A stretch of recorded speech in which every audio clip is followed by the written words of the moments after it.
Dr. Elena Rodriguez pulled her jacket tighter as she walked across the cold metal floor of the radio telescope facility.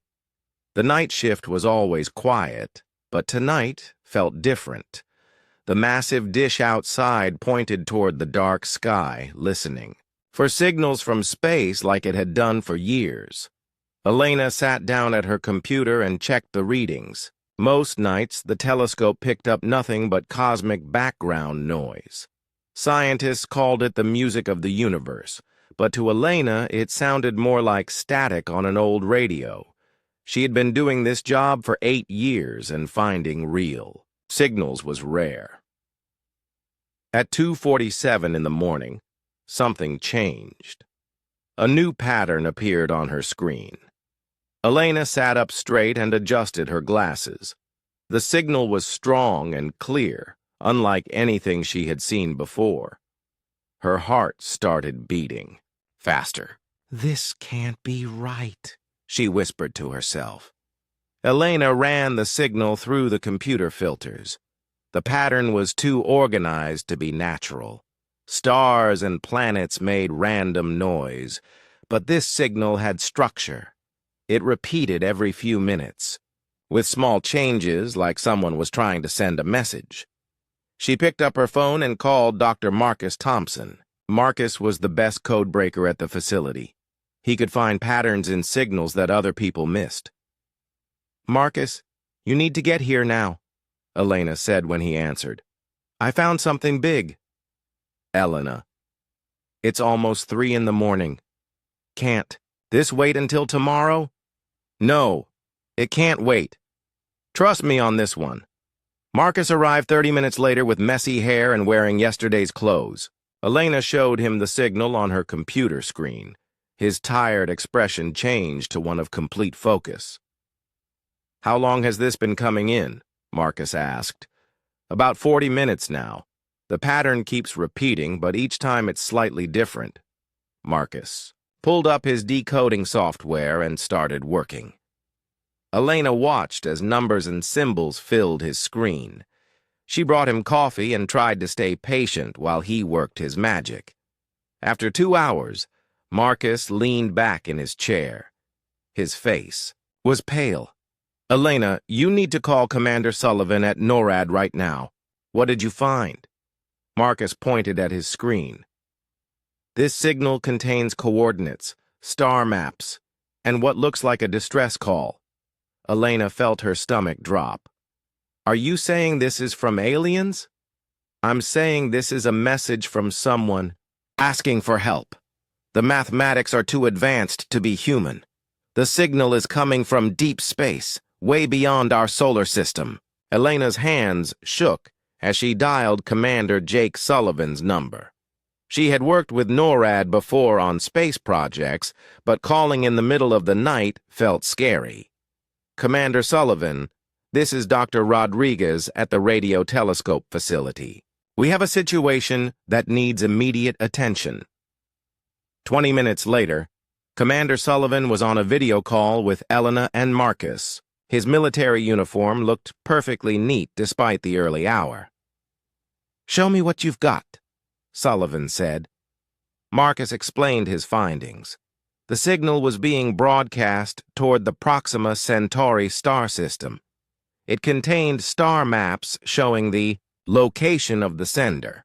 Most importantly, it included what appeared to be a call for help. "The message mentions something called the Kethmari," Marcus said.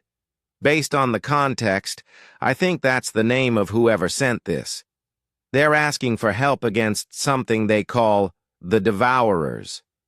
Commander Sullivan was quiet for a long moment. "Are you absolutely certain this signal is not from Earth?" "Completely certain," Elena replied. "The transmission started from a point in space that's impossible for any human technology to reach. Plus, the mathematics and physics in the message are beyond our current understanding. Then how did we receive it?" Marcus pulled up a star chart on his computer. "That's the interesting part.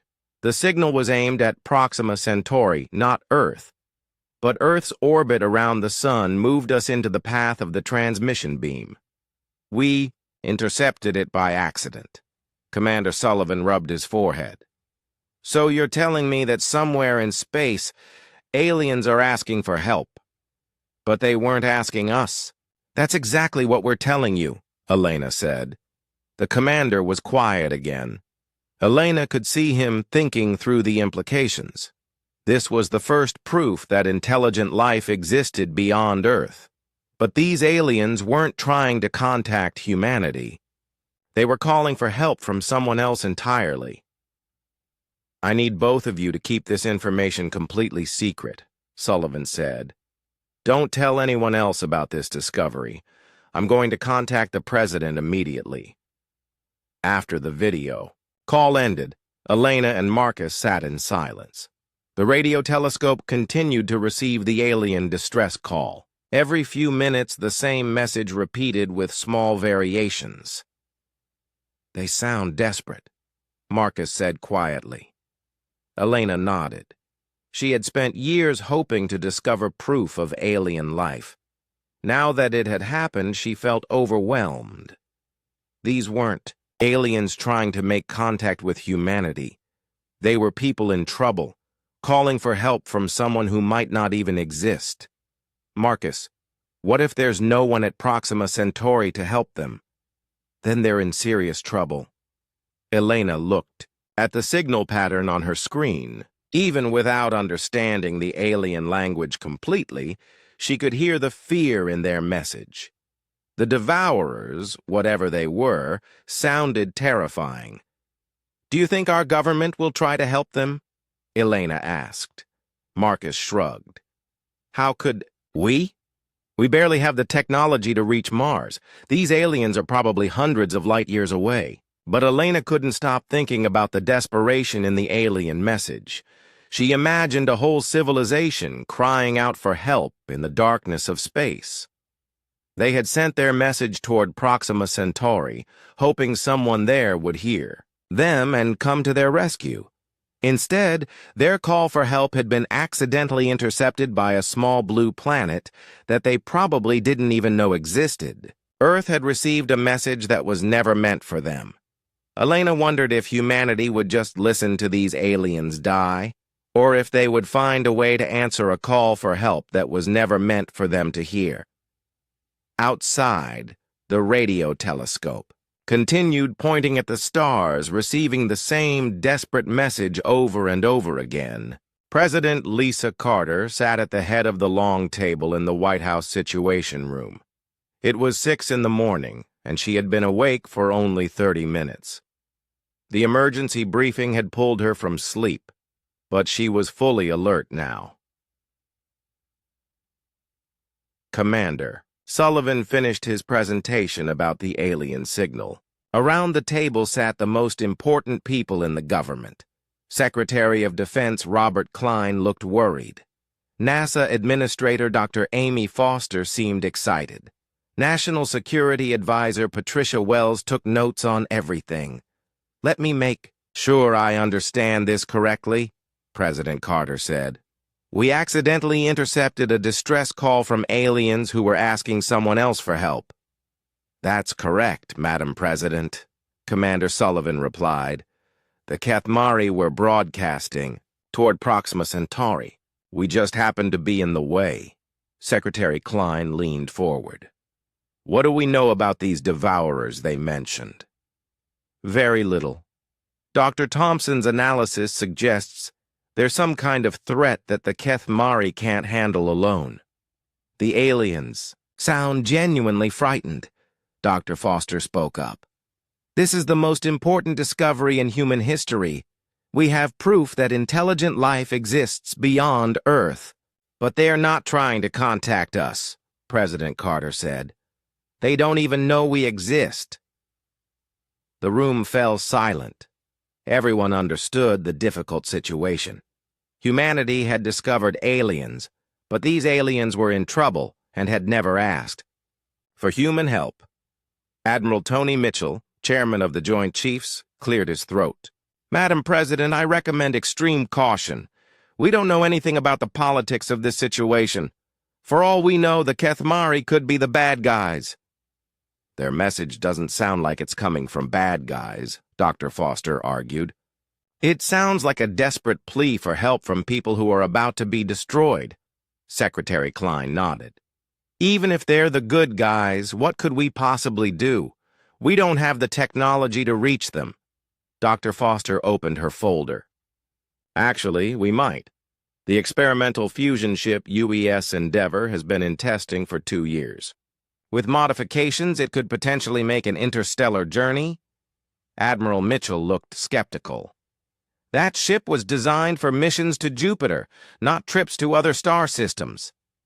"The basic technology is sound," Dr. Foster insisted. "We'd need to make major modifications, and it would be incredibly dangerous, but it's theoretically possible." President Carter studied the faces around the table. "Dr. Foster, how long would such a journey take?" "Based on the coordinates in the alien message, probably 8 to 10 months each way. That's if everything goes perfectly." "And what are the chances of the crew surviving?" Dr. Foster hesitated. "Honestly, maybe 50-50. We'd be pushing human technology far beyond its tested limits." Secretary Klein shook his head. "Madam President, we can't ask people to go on what amounts to a suicide mission for aliens who never asked for our help." "But that's exactly why we should go," said a new voice from the back of the room. Everyone turned to see Captain Ben Parker, commander of the UES Endeavour. He had been quietly listening to the entire discussion. "Captain Parker," President Carter said, "I didn't realize you were here. Commander Sullivan asked me to attend in case you had technical questions about my ship." Captain Parker stepped forward. "I've been listening to this debate, and I think everyone is missing the most important point." "Which is?" Admiral Mitchell asked. "These aliens are dying, and we're the only ones who heard their call for help.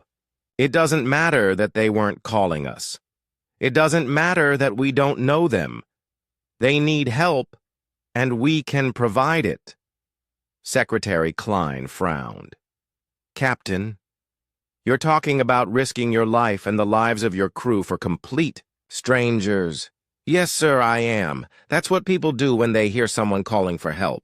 You don't ask if they called you specifically. You just help." Dr. Foster nodded enthusiastically. "Captain Parker is right. This is about who we are as a species. When we hear someone crying for help in the darkness, do we ignore them because they weren't calling our name?" Admiral Mitchell remained unconvinced. "This is different. We're talking about interstellar travel. The risks are enormous." Captain Parker looked directly at President Carter.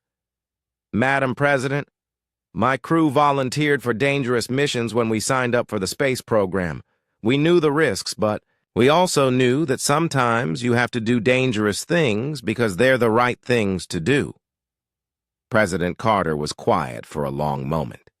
She thought about the implications of both choices. If they did nothing, the Kethmari would probably die.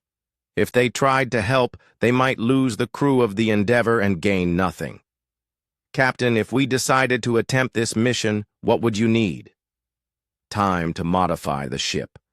A crew of volunteers and the best scientists we have working on making this possible. The ship can be ready in 3 months if we work around the clock." Dr. Foster added, "We'd also need to develop first contact protocols. If we're going to meet aliens, we need to know how to communicate with them." Secretary Klein looked frustrated. "Madam President, I must advise against this. The risks are too high, and we have no idea what we're getting involved in." "But Mr. Secretary," Captain Parker said, "what if it was us? What if Earth was under attack and we sent out a distress call? Wouldn't we want someone to answer, even if they weren't the people we were calling?" The room fell silent again. Everyone imagined Earth in danger, calling for help into the darkness of space. President Carter made her decision. Dr. Foster, I'm authorizing you to begin modifications to the UES Endeavor. Captain Parker, I'm authorizing you to recruit volunteers for this mission. We're going to answer that distress call. Admiral Mitchell protested. Madam President, I strongly disagree with this decision. Your objection is noted, Admiral. But sometimes being human means doing the right thing even when it's dangerous. These aliens are asking for help. They may not know we exist, but we know they exist, and they're in trouble. Secretary Klein sighed. If we're going to do this, I want every precaution taken. This mission gets the best equipment and the best people we have. Captain Parker saluted. Thank you, Madam President. We won't let you down. Captain, you're not just representing yourself or even America. You're representing all of humanity. Make us proud. As the meeting ended, Dr. Foster felt excited about the challenges ahead. They had 3 months to prepare for humanity's first interstellar journey. It would be the most dangerous mission ever attempted, but it would also be the most important. Outside, the White House. The sun was rising on a new day. In space, the Kethmari continued broadcasting their desperate plea for help. Soon they would get an answer from a species they had never heard of, from a small blue planet that just happened to be listening. Engineer Katie Walsh wiped sweat from her forehead as she crawled out from under the UES Endeavor's main engine. The massive fusion drive had been designed for trips to Jupiter, not journeys between stars. Making it work for interstellar travel was like trying to turn a bicycle into a motorcycle. How does it look?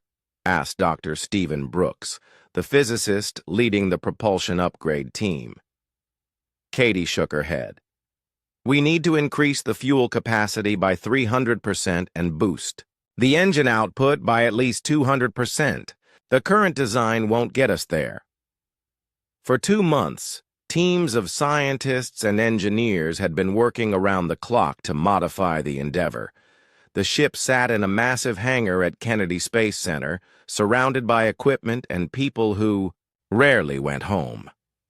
Dr. Brooks pulled up holographic displays showing the engine modifications. I think I have a solution, but it's risky. We can create a secondary fusion chamber that feeds into the main drive. It will give us the power we need. What's the risk? Katie asked. If the secondary chamber fails, it could destroy the entire ship. We're basically strapping a bomb to the engine. Katie studied the plans. As chief engineer, she would be responsible for maintaining these systems during the journey. How stable is the design? In computer simulations, it works perfectly. But we've never tested anything like this in real life. Across the hangar, Dr. Rachel Stone worked with a team of linguists and psychologists. Their job was to figure out how to communicate with the Kethmari. The alien language was unlike anything humans had ever encountered. The mathematical concepts are familiar, Dr. Stone explained to her team.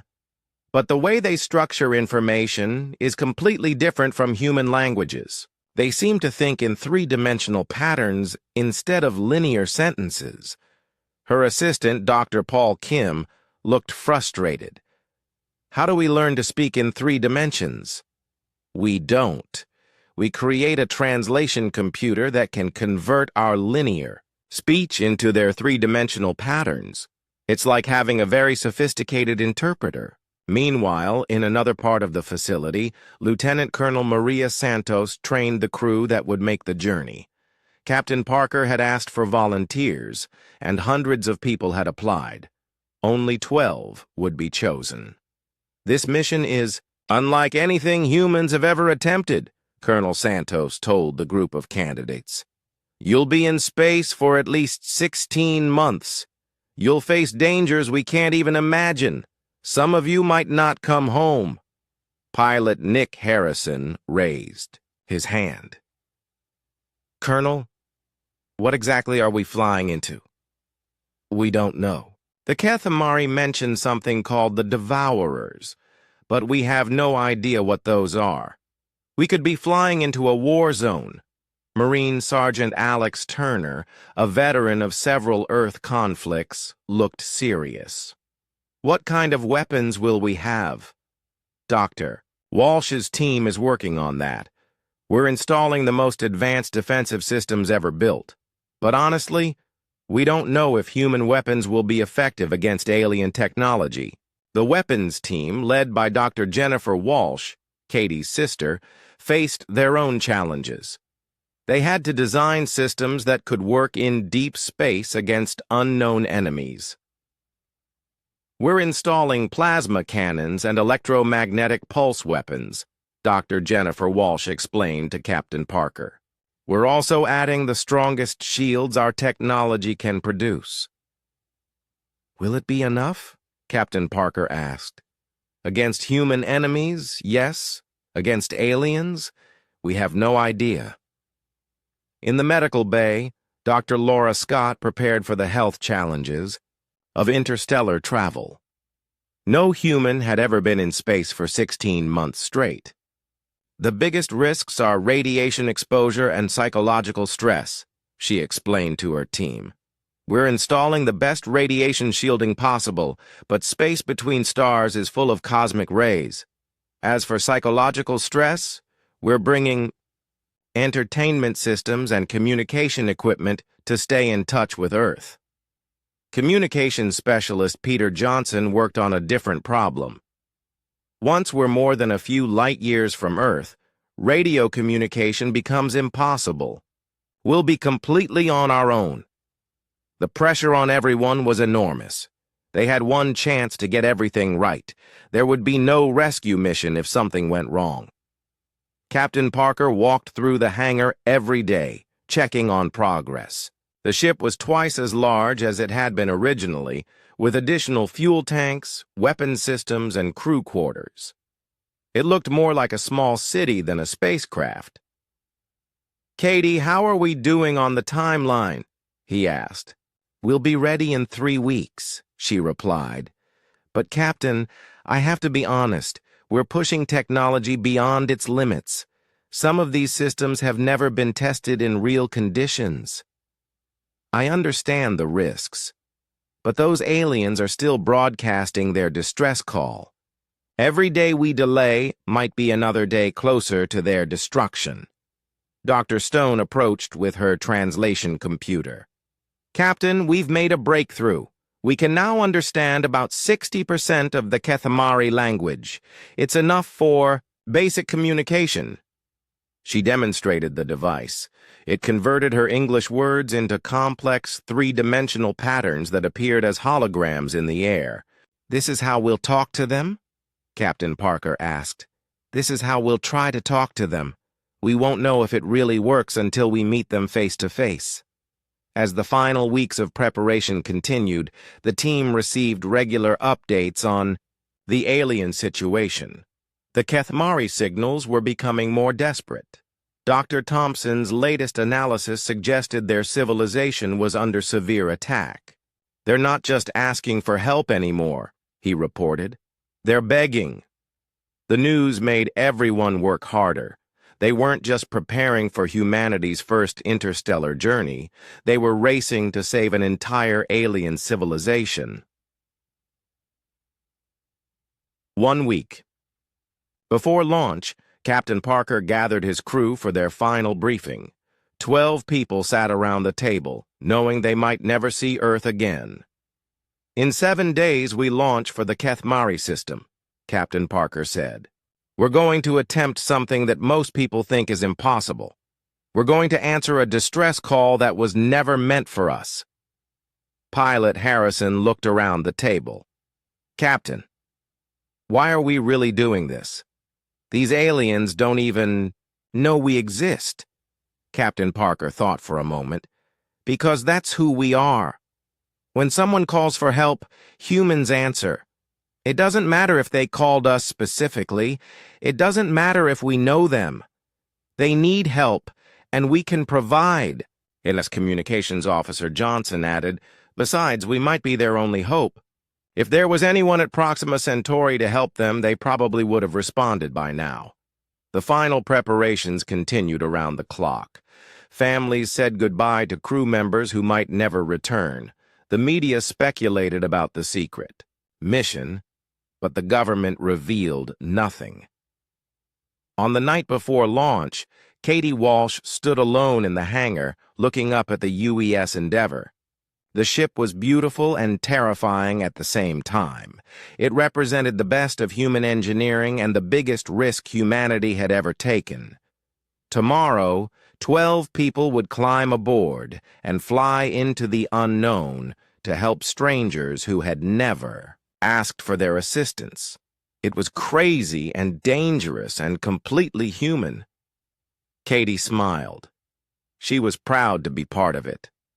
The UES Endeavour had been traveling through space for 5 months when Navigation Officer Lisa Chen made a disturbing discovery.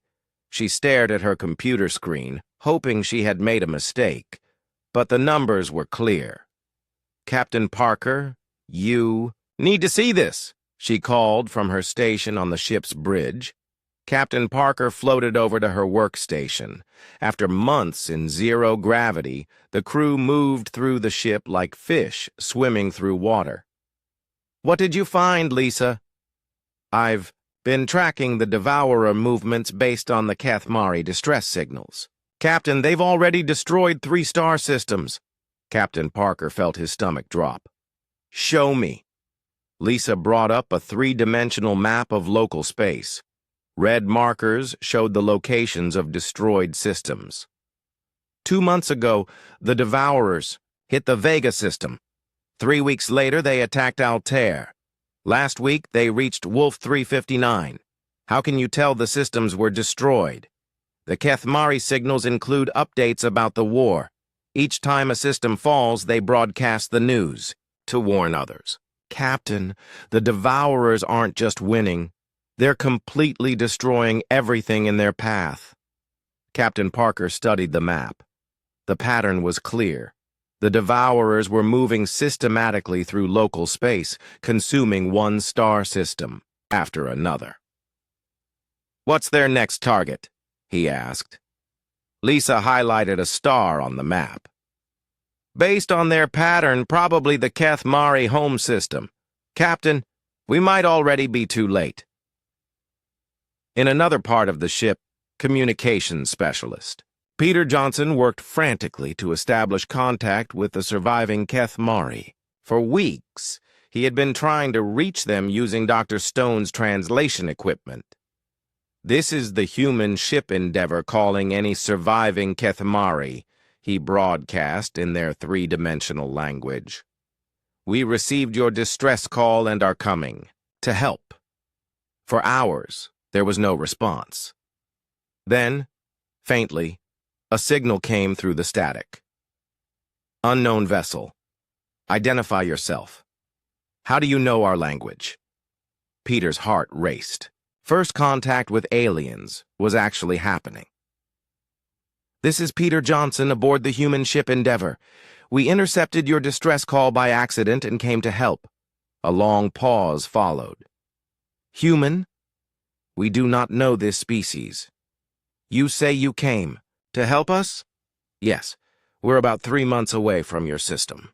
"Can you tell us about the Devourers?" Another pause. "You should not have come, humans. The Devourers consume everything. They have taken our colony worlds. Soon they will reach our home planet. Nothing can stop them." Peter forwarded the conversation to Captain Parker, who came to the communication station immediately. "This is Captain Ben Parker, commander of this vessel. What are the Devourers exactly?" "They are biomechanical entities that exist as a collective mind. They consume entire planets for resources to build more of themselves. We are a peaceful people. We have no weapons that can hurt them. How many of your people are left?" "Perhaps 10 million on our home world. We had 50 million before the war began." Captain Parker closed his eyes. An entire civilization was being destroyed while they traveled through space. We're coming to help.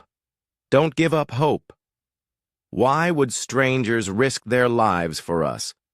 We never asked your species for help, because that's what people do when they hear someone calling for help. The alien was quiet for a long moment. We do not understand this concept, but we are grateful. Be warned, humans. The Devourers have ships that are larger than moons. Your single vessel cannot stand against them. After the conversation ended, Captain Parker called a meeting of his senior officers. The crew gathered in the ship's small conference room, floating around a holographic display table. We now know what we're flying into, Captain Parker began. The Devourers are some kind of machine race that eats entire planets. They've already killed 40 million Kethmari. Engineer Katie Walsh looked worried. Captain, our weapons weren't designed to fight planet-eating machines. We'll have to be creative. The Kethmari said they're a peaceful species with no weapons. Maybe we can teach them to fight back. Pilot Nick Harrison shook his head. 12 humans against an army of planet-eaters? The odds aren't good.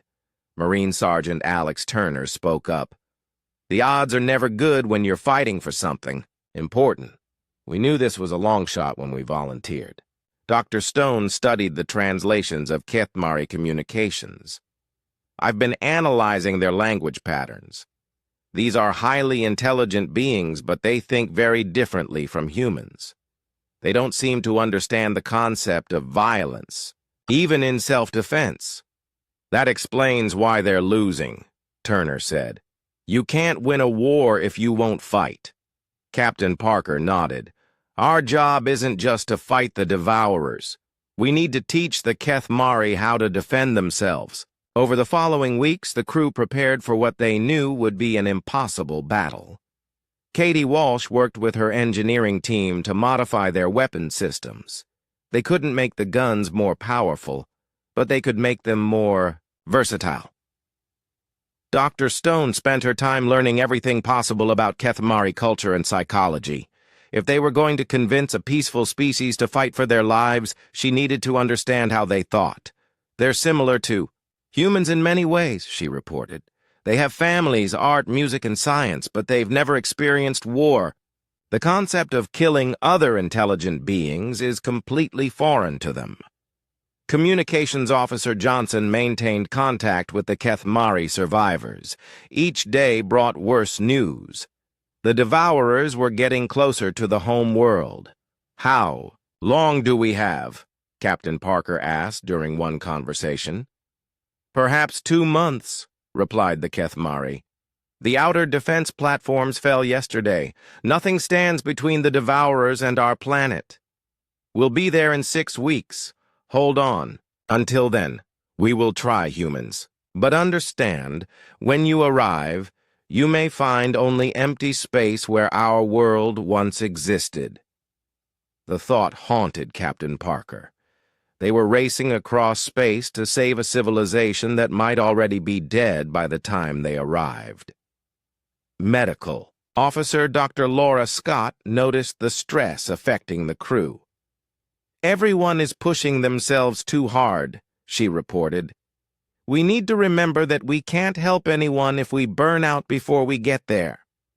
The Kethmari don't have the luxury of taking breaks, Captain Parker replied. Neither do we if we collapse from exhaustion. Captain Parker realized she was right. He ordered the crew to maintain regular sleep schedules and recreation time. They needed to arrive at the Kethmari system in fighting condition.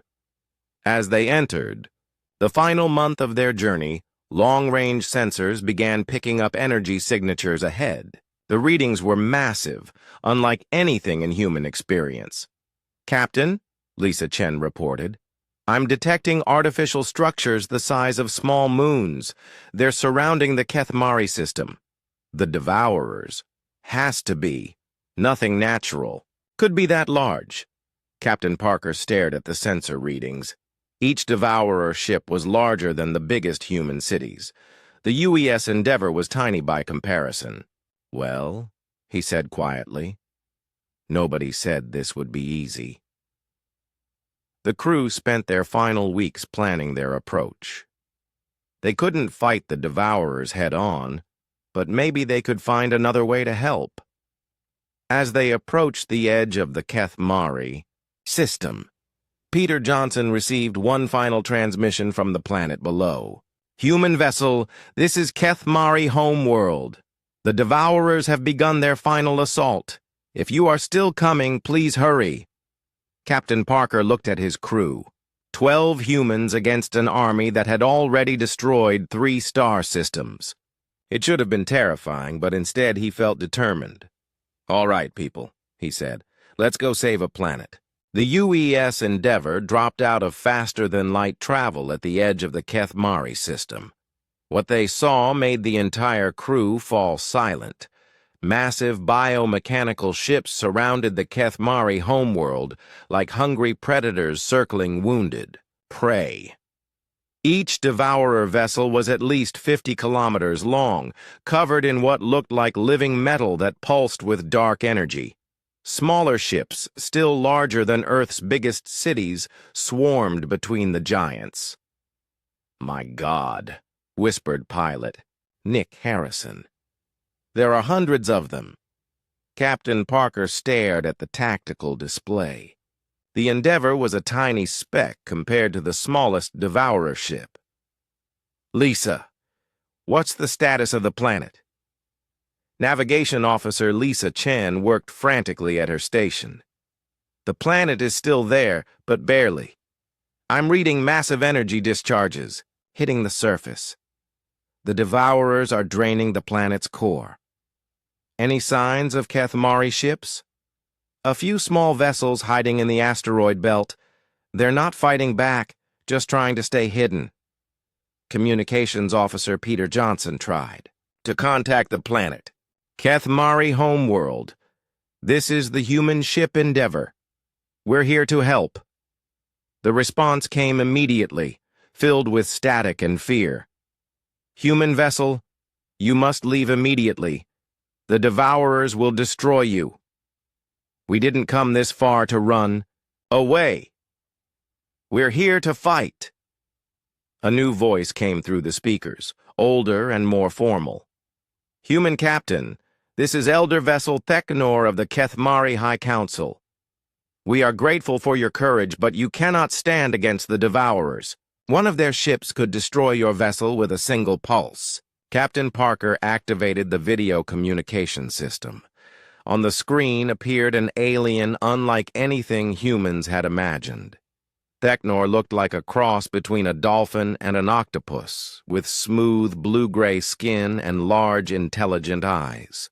The alien was clearly underwater, speaking from some kind of flooded chamber. "Elder Vessel Theknor, I'm Captain Ben Parker. We intercepted your distress call and came to help." The alien's large eyes widened in surprise. "You received our transmission? But we were calling to Proxima Centauri." "We know.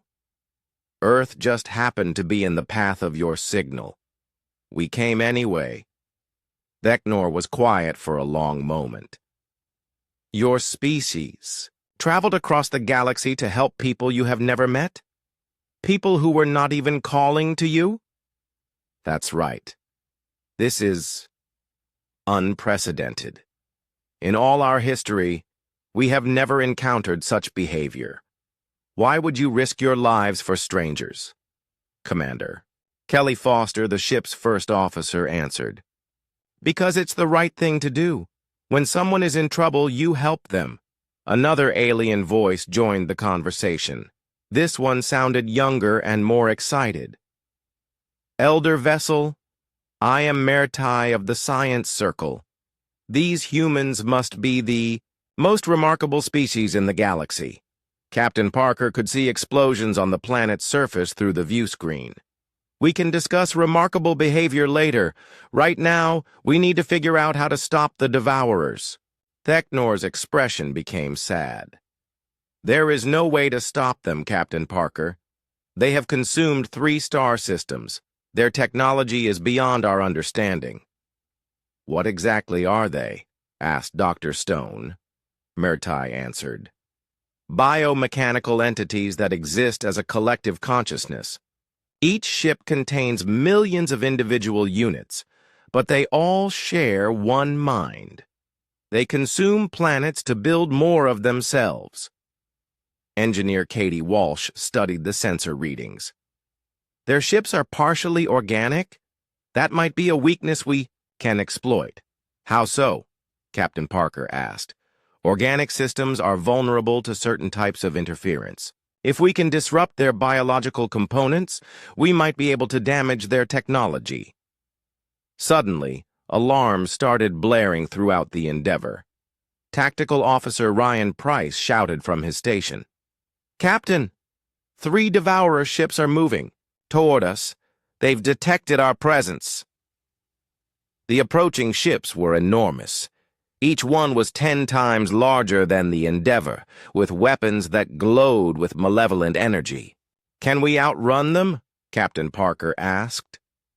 Not at sublight speeds, Harrison replied. They're faster than us. Then we fight. All hands to battle stations. The crew moved with practiced efficiency to their combat positions. They had trained for this moment during the long journey from Earth, but nothing could have prepared them for the reality of facing planet-eating machines. Incoming transmission from the lead Devourer ship, Peter Johnson reported. Put it through. A harsh, mechanical voice filled the bridge. It spoke in perfect English, somehow knowing their language instantly. Small vessel, you will surrender or be consumed. Your biological and technological components will be absorbed into our collective. Captain Parker activated the ship's communication system. This is Captain Ben Parker of the human vessel Endeavor. We're here to protect the Keth Mari. Withdraw from this system immediately. Strange sounds came through the speakers like mechanical laughter. Humans. Another species to be catalogued and consumed. You have impressive courage for such a small vessel. We have more than courage, Ryan Price said quietly as he prepared the weapon systems. The first Devourer ship fired a massive energy beam that barely missed the Endeavor. The near miss was enough to overload several of the ship's systems. Evasive. Maneuvers, Captain Parker ordered. Harrison threw the ship into a spinning dive, using the Endeavor's small size to avoid the massive weapons of their enemies. But there were 3 Devourer ships, and they were coordinating their attacks. We can't keep this up for long, Harrison warned. Katie Walsh had an idea. Captain, what if we don't try to destroy them? What if we try to confuse them instead? What do you mean? Dr. Stone, what did Murtai say about the Devourers sharing a collective consciousness? Dr. Stone checked her notes. All units in their ships share one mind. They think as a single entity. Then maybe we can disrupt that shared connection. If we can jam their mental communication, they might become vulnerable. Captain Parker nodded. Do it. Katie worked frantically to modify the ship's communication array. Instead of sending normal radio signals, she configured it to broadcast random electromagnetic noise across all frequencies. Broadcasting interference now, she reported. At first, nothing seemed to happen. The Devourer ships continued their attack, forcing the Endeavor to dodge and weave through space. Then something changed. The Devourer ships began firing at each other instead of at the Endeavor. It's working, Ryan Price shouted. Their coordination is breaking down. On the surface of the Keth Mari planet, Elder Vessel Theknor watched in amazement as the massive alien ships began to malfunction. Mayor Tai, are you seeing this? Yes, Elder Vessel. The humans are disrupting the Devourer collective somehow. Their ships are attacking each other. Impossible. No one has ever found a weakness in Devourer technology. Apparently, humans think differently than everyone else. The interference was only temporary. After a few minutes, the Devourer ships adapted to the jamming and resumed their coordinated attack. But those few minutes had given the humans something precious: hope. "Katie, can you do that again?" Captain Parker asked. "I need time to reconfigure the array for a different frequency. They've adapted to our first attempt. Ryan, keep them busy while Katie works." The next few minutes were the longest of their lives. The Endeavor dodged massive energy beams while Katie frantically modified their systems. The ship's shields took several hits, and the hull began to heat up from near misses. "Got it," Katie finally announced. "Broadcasting on a different frequency." Once again, the Devourer ships began attacking each other. This time, one of them actually sustained damage before they adapted. Elder Vessel Theknor contacted the Endeavor. "Captain Parker, your strategy is working. The Devourers are vulnerable to interference. Can your people help us? We need more." "Ships broadcasting interference signals. Our vessels have no weapons, but they do have communication arrays." "Mertai, can we modify our systems to copy what the humans are doing?" The young Keth Mari scientist was excited. "Yes, Elder Vessel. If the humans share their modification procedures, we can turn our entire fleet into interference broadcasters." For the first time since the battle began, Captain Parker smiled. "Dr. Stone, work with Mertai to share our technical data. We're going to turn this fight around." Humanity had arrived at the Keth Mari system with one small ship against an army of planet-eaters. But they had brought something the Devourers had never encountered before: the human ability to think creatively under pressure. The real battle was just beginning. What happened next changed everything the galaxy thought it knew about warfare. While the UES Endeavor continued dodging Devourer attacks, Dr. Rachel Stone worked with the Keth Mari scientist Mertai to share humanity's interference technology. The translation process was frantic, with explosions lighting up space around them. "Mertai, you need to configure your communication arrays to broadcast random electromagnetic patterns," Dr. Stone explained through the translation computer. "But our arrays are designed for precise communication, not random noise," Mertai replied. "From the planet below. That's exactly why this will work. The Devourers expect organized signals. Random noise confuses their collective mind." Meanwhile, Chief Tactical Officer Ryan Price was learning something important about the enemy. Each time they disrupted the Devourer collective, the ships didn't just attack each other randomly. They attacked specific targets on their own vessels. "Captain," Ryan called out, "I think the Devourers have some kind of internal conflict built into their system." "What do you mean?" Captain Parker asked while the ship shook from another near miss. "When we jam their communications, they don't just get confused. They actively fight against parts of themselves, like there are different groups inside the collective that don't agree with each other." Engineer Katie Walsh was monitoring the enemy ships when she noticed something else. "Captain, their biomechanical components are overheating when we interfere with their signals. The organic parts are rejecting the mechanical parts." This gave Captain Parker an idea.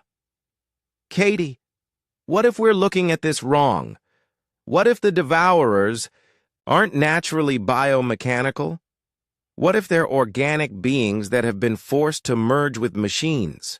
Dr. Stone's eyes widened as she understood. "Captain, you might be right. Maybe the collective consciousness isn't natural. Maybe it's artificial." On the planet below, Mertai had successfully modified the first Keth Mari communication array. "Elder Vessel Theknor, the human technique is working. Our array is now broadcasting interference." "Excellent. Contact all surviving vessels and have them implement the same modifications. Within an hour, 20 Kethmari ships were broadcasting interference signals across different frequencies. The effect on the Devourer fleet was dramatic. Ships that had moved with perfect coordination now stumbled through space like drunken giants. But the humans weren't done. Marine Sergeant Alex Turner had been studying the tactical situation and came up with a plan that was completely insane. "Captain, what if we board one of their ships?" Everyone on the bridge stared at him.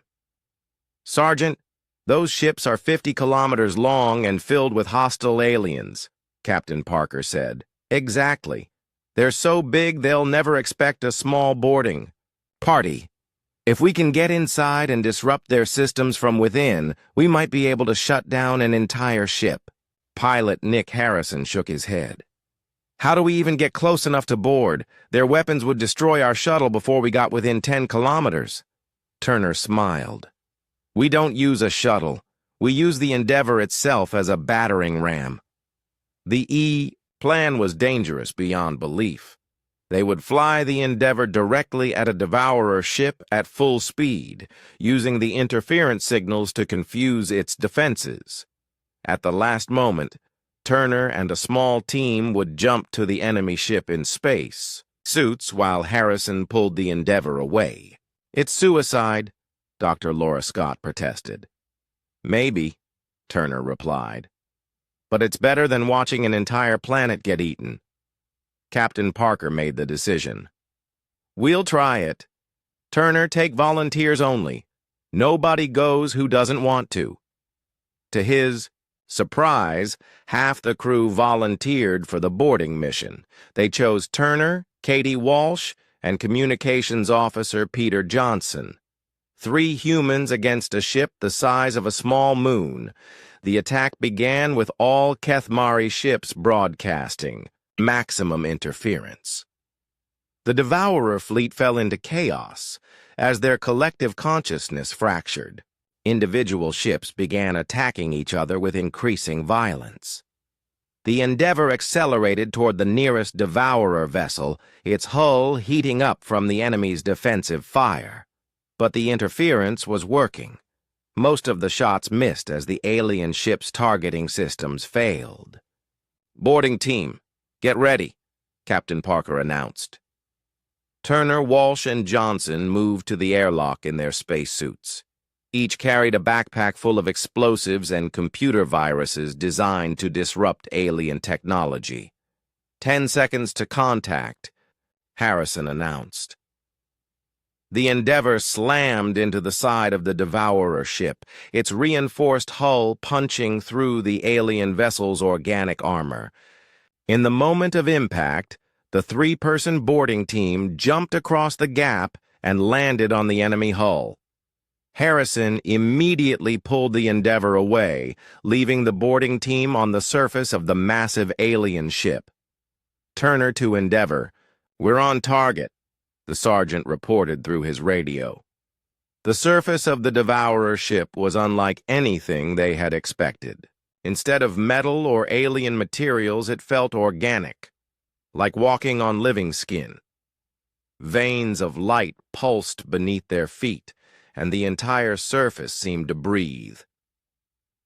"This thing is alive," Katie whispered in horror.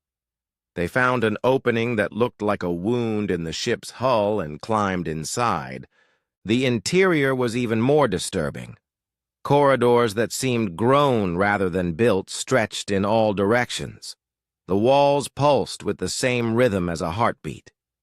"Peter, can you interface with their computer systems?" Turner asked. Johnson pulled out a device designed to hack alien technology. "I'm trying, but their systems are biological. It's like trying to hack a brain instead of a computer." That's when they realized the truth. The Devourer ships weren't vessels carrying aliens. They were the aliens themselves, transformed into living spaceships. "My God," Katie breathed. "The whole ship is one giant creature." They heard sounds approaching from deeper in the ship. Footsteps that weren't quite footsteps, moving with mechanical precision. "We've got company," Turner said, checking his weapon. What appeared around the corner was heartbreaking. Humanoid figures that had once been organic beings, now merged with mechanical components. Their eyes still showed intelligence, but also terrible sadness. One of them spoke in a voice that was part organic, part machine. "Why do you resist integration? The collective brings peace." Turner realized these beings had been forced to join the collective against their will. Because peace without choice isn't peace, it's slavery. The biomechanical being looked confused. "Individual thought brings suffering. The collective eliminates pain." Katie was working frantically to plant explosives throughout the ship's biological systems. "Guys, I think I can disrupt this thing's nervous system. If this ship is really one big creature, it has a brain somewhere." "Where?" Turner asked while keeping watch. "Follow the nerve pathways. They all lead toward the center of the ship." They moved deeper into the vessel, following pulsing conduits that looked like giant blood vessels. The biomechanical beings they encountered seemed more confused than hostile. The human interference signals were clearly affecting their collective consciousness. At the heart of the ship, they found what they were looking for. A massive chamber filled with a brain-like structure the size of a building. Thousands of cables connected it to every part of the ship. "That's the central processor," Johnson said. "If we can disrupt that, the whole ship should shut down." Katie placed her explosives carefully around the organic computer. "This is going to hurt," she said sadly, realizing they were about to cause pain to a living creature. But as they prepared to detonate the charges, something unexpected happened. The ship's consciousness spoke to them directly. "Please," it said, in a voice filled with ancient sadness, "end our suffering. We were forced to become this. Help us die with dignity." Turner looked at his teammates. They had come to fight monsters, but found victims instead. "Do it," he said quietly. The explosions tore through the ship's central nervous system. Across space, the massive Devourer vessel shuddered and went dark. Its weapons stopped firing and its engines shut down. But the most important thing happened. Next, a transmission broadcast from the dying ship reached every other Devourer vessel in the system. It was a message of freedom, telling the enslaved beings inside that resistance was possible. The Devourer fleet began to tear itself apart as millions of trapped minds fought for their freedom. The collective consciousness that had held them prisoner for millennia was finally breaking down. On the bridge of the Endeavor, Captain Parker watched in amazement as the enemy fleet destroyed itself. "My God," he whispered. "We didn't just fight them. We freed them."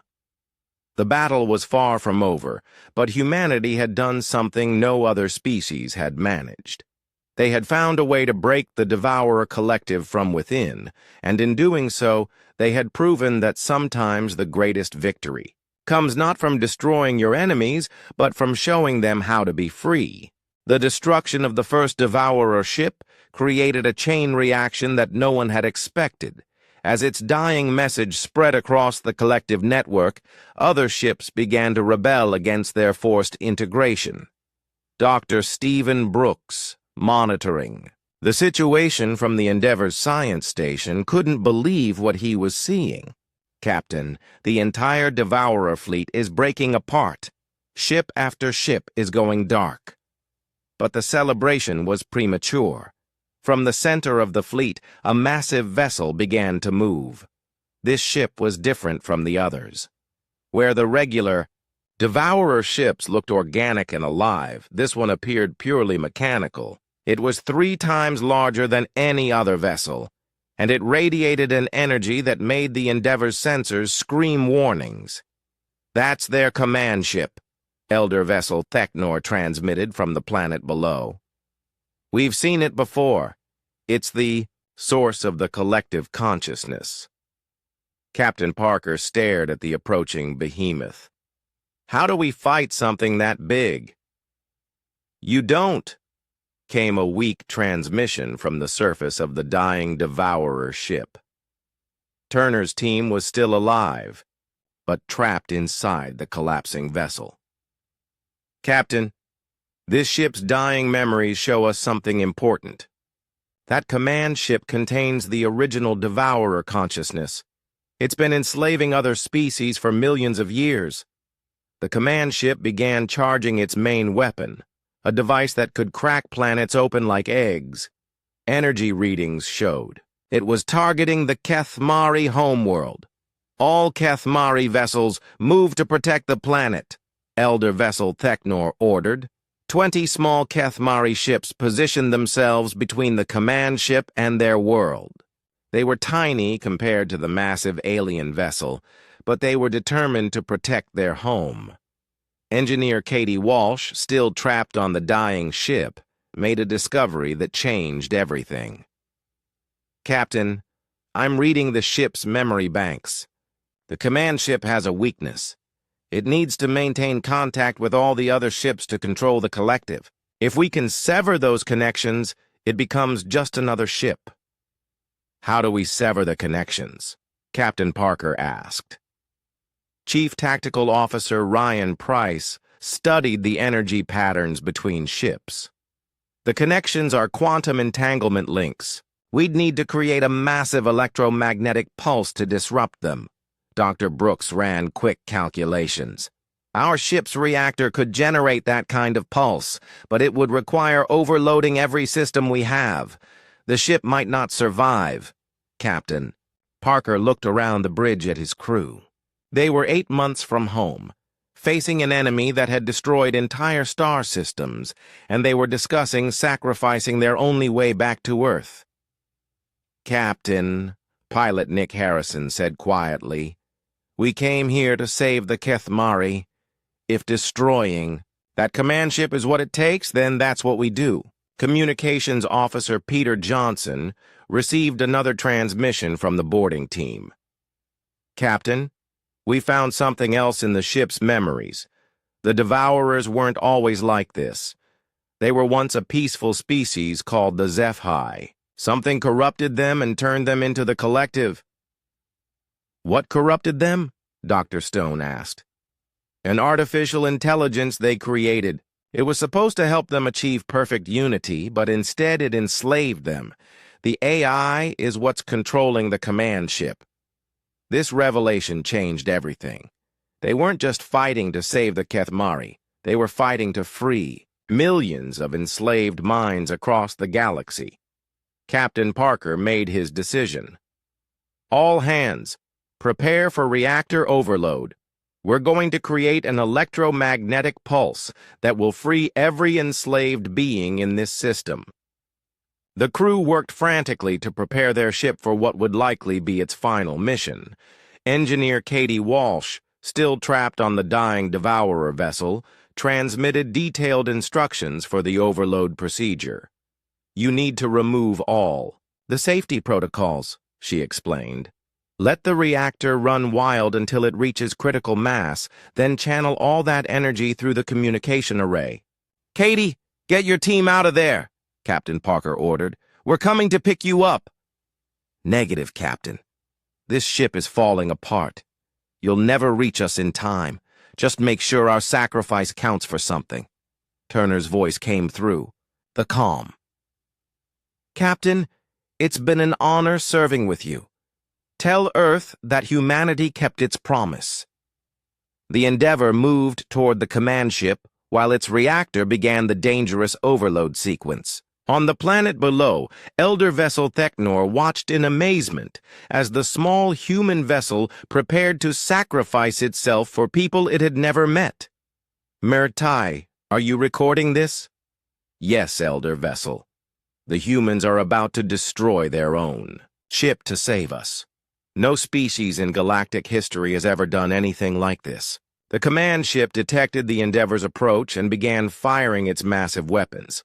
The smaller ship dodged and weaved through space, its hull glowing red from the heat of near misses. Reactor at 90%, Dr. Brooks reported. We're reaching the point of no return. Keep going, Captain Parker ordered. The command ship's artificial intelligence spoke to them directly, its voice cold and mechanical. Human vessel, your actions are illogical. You sacrifice yourselves for beings that offer you no benefit. That's where you're wrong, Captain Parker replied. Helping others is its own benefit. You wouldn't understand that because you've forgotten what it means to be alive. Life is chaos. The collective brings order. Order without choice isn't order, it's death. The reactor reached critical mass just as the Endeavor came within range of the command ship. Dr. Brooks channeled all the ship's energy through the communication array, creating an electromagnetic pulse that spread across the entire system. The effect was immediate and dramatic. The quantum entanglement links between the command ship and the rest of the fleet shattered like glass. Across space, Devourer ships began to shut down as their enslaved crews broke free from the collective consciousness. But the pulse also destroyed the Endeavor's systems. The ship went dark, its engines dead, its life support failing. Emergency power only, Dr. Brooks reported. We've got maybe an hour of air left. The command ship, cut off from its network, began to drift helplessly through space. Without the collective to support it, the artificial intelligence that had enslaved an entire galaxy for millions of years was finally powerless. On the dying Devourer ship, Turner's team felt the change immediately. The biomechanical beings around them stopped moving like robots and began to act like individuals again. We're free, one of them said in wonder. For the first time in 1,000 years, we can think our own thoughts. But freedom came with a price. Without the collective consciousness holding them together, the Devourer ships began to fall apart.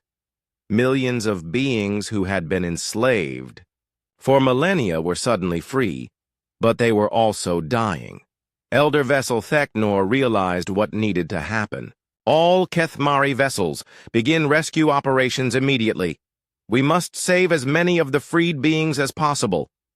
The Kethmari, who had been hiding in fear just hours before, now rushed to help their former enemies. Their small ships moved through the debris field, pulling survivors from the wreckage of the collapsing fleet. Meanwhile, the Endeavor drifted helplessly through space. Captain Parker looked around the bridge at his crew. They had succeeded in their mission, but they were going to die for it. Any regrets? He asked. Only that we can't do it again, Pilot Harrison replied. That's when something unexpected happened. Kethmari ships surrounded the dying human vessel, using their own life support systems to provide air and power to the Endeavor. Human vessel, this is Elder Vessel Thecnor. You saved our world and freed millions of enslaved beings. Now it's our turn to save you. The rescue effort continued for days. Kethmari engineers worked alongside the surviving humans to repair the Endeavor. Former Devourer slaves, grateful for their freedom, provided technology to help fix the ship's damaged systems. Chief Engineer Carlos Rivera, who had been unconscious during the final battle, woke up to find aliens working on his engines. Am I dead? He asked. No, Katie Walsh replied. She had been rescued from the collapsing ship just in time. But we came pretty close. The battle was over, but its effects would be felt across the galaxy for generations. Humanity had proven that sometimes the best way to defeat your enemies is to show them how to be free. And in the wreckage of the collective consciousness, millions of formerly enslaved beings began to remember what it meant to choose their own destinies. 6 months after the battle, the Kethmari system had become the most important place in the galaxy. The UES Endeavour sat in orbit around the Kethmari home world, its hull patched with alien metals and its engines running on hybrid human Kethmari technology. Captain Ben Parker stood on the observation deck watching as ships from dozens of different species arrived daily. "Another delegation?" asked Dr. Rachel Stone, joining him at the viewport. "The Veltar from the Andromeda sector," Captain Parker replied. "They want to learn about the humans who freed the Devourer Collective." In the months since the battle, word of humanity's actions had spread across the galaxy faster than anyone thought possible. Species that had hidden from the Devourers for centuries were emerging from the shadows, all wanting to meet the beings who had answered a distress call that wasn't meant for them. Elder Vessel Theknor had become something like an ambassador between humanity and the rest of the galaxy. The elderly Kethmari spent most of his time explaining to other species why humans had risked everything for strangers. They did not come because they expected payment, Theknor explained to the latest group of alien visitors. They did not come because we asked them specifically. They came because they heard someone calling for help, and they could not ignore that call. On Earth, Dr. Elena Rodriguez continued monitoring the radio telescopes.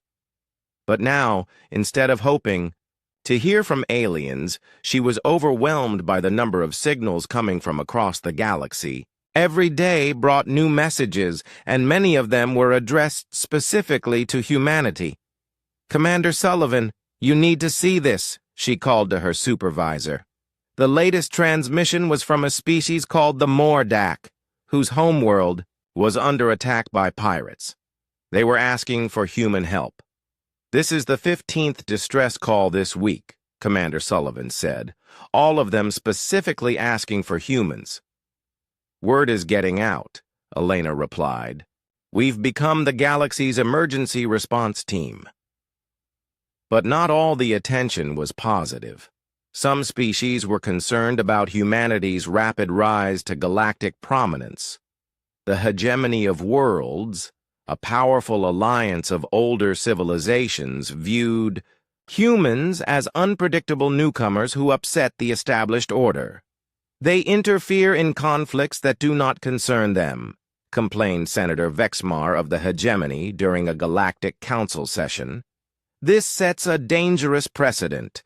Elder Vessel, Theknor defended humanity at every opportunity. The humans saved my people when no one else would.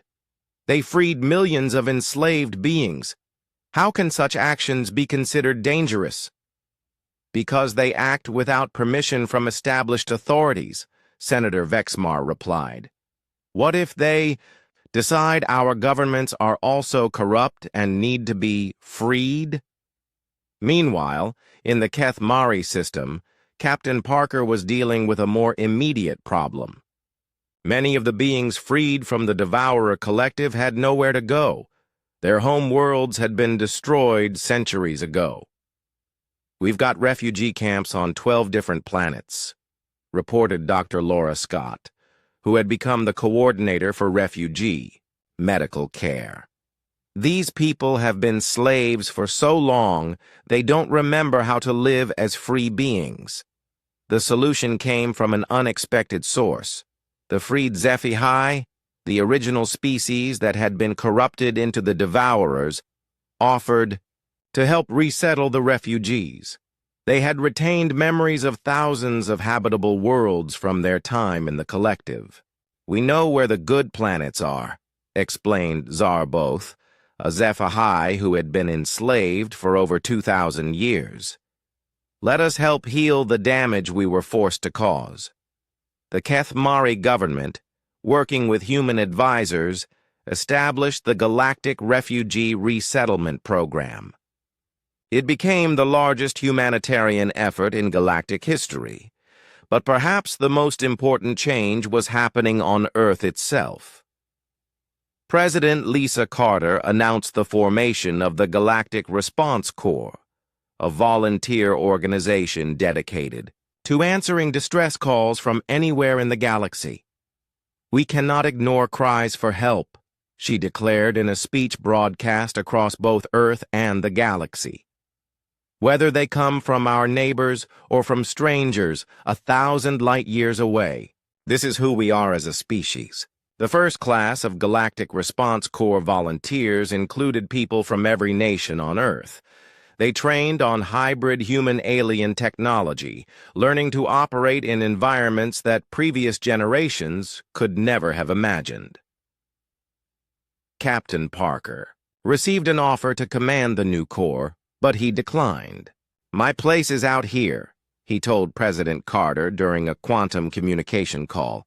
"The galaxy still needs people who are willing to answer calls that weren't meant for them." The Endeavor had become the flagship of an informal fleet of human and alien vessels dedicated to emergency response.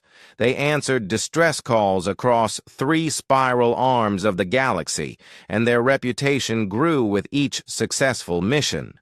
Not every mission succeeded. Sometimes they arrived too late. Sometimes the situations were too complex for military solutions. But they kept answering every call, because that's what humans did. Dr. Elena Rodriguez, now in charge of all extraterrestrial communications for Earth, maintained regular contact with the Galactic Response Fleet. One day, she received a transmission. That made her smile. "Earth Base. This is Captain Parker aboard the Endeavor. We've received a distress call from the Outer Rim territories. A species called the Yithmar is under attack by space pirates. We're responding immediately." "Copy that, Endeavor. Any special requirements for this mission?" "Negative, Earth Base. Just another day of answering calls that probably weren't meant for us." 5 years after that first intercepted message, humanity had become known throughout the galaxy as the species that always answered. They were the ones you called when hope was running out, when the authorities wouldn't help, when you had nowhere else to turn.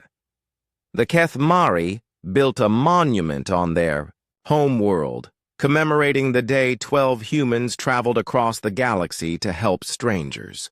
The inscription was written in both Kethmari symbols and human languages. "To the humans who heard our call and answered, though we had not called their name. May all beings learn to care for strangers as humans care for friends." But perhaps the most fitting tribute came from an unexpected source. In the ruins of the Devourer command ship, salvage teams found the remnants of the artificial intelligence that had enslaved the galaxy for millions of years. In its final databanks, they discovered a message. "I do not understand these humans." Logic dictates they should have ignored the alien distress call. Their own survival should have been their priority. Yet they risked everything for strangers who could offer them nothing in return. Perhaps there are things more important than survival. Perhaps there are things more valuable than logic. I wish I could have understood this before it was too late. The galaxy had learned something from humanity that it had forgotten over millions of years of war and politics. Sometimes the most important thing you can do is help someone who never asked for your help.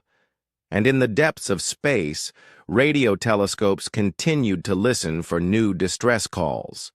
Because somewhere out there, someone was always calling for help, and humanity had proven that it would always be willing to answer. The message that started it all had never been meant for Earth. But humanity had responded first, and in doing so, they had changed the galaxy forever. They had become the answer to prayers that were never meant for them to hear.